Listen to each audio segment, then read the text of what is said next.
মসজিদে জুলকিবলাতাইন ওঠা আমরা দেখে আসছি, জীবনের নাম শুনছি, দেখি নাই, দেখে আমরা চলে আসছি। মসজিদে জুমা আমরা নাম শুনছি, দেখি নাই, আজকে সচক্ষে দেখার সুযোগ আল্লাহ পাক আমাদের দিয়েছেন।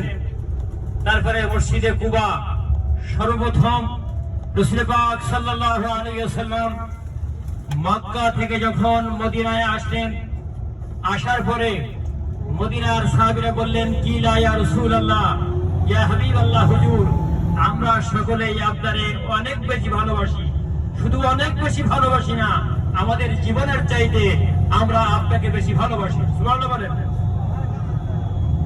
আল্লাহ রাসূলকে বললেন, ইয়া রাসূলুল্লাহ আপনি আমার বাড়ি চলুন। অমুক সাহেব বললেন, ইয়া রাসূলুল্লাহ আপনি আমার বাড়ি চলুন। সবাই বলছে আমার বাড়ি চলুন।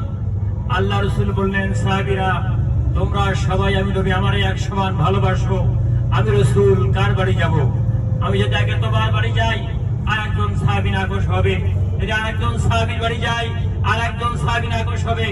আল্লাহ রাসূল বললেন, সাহাবীরা তোমরা আমারে অনুমতি দাও, আমি আমার উটকে বলে দেই আজ মদিনার শহরে আমার উটটি যার বাড়ি দিয়ে গাড়বে আমি নবী তার বাড়ির প্রথম মেহমান হয়ে যাব। জোরে বলুন সুবহানাল্লাহ।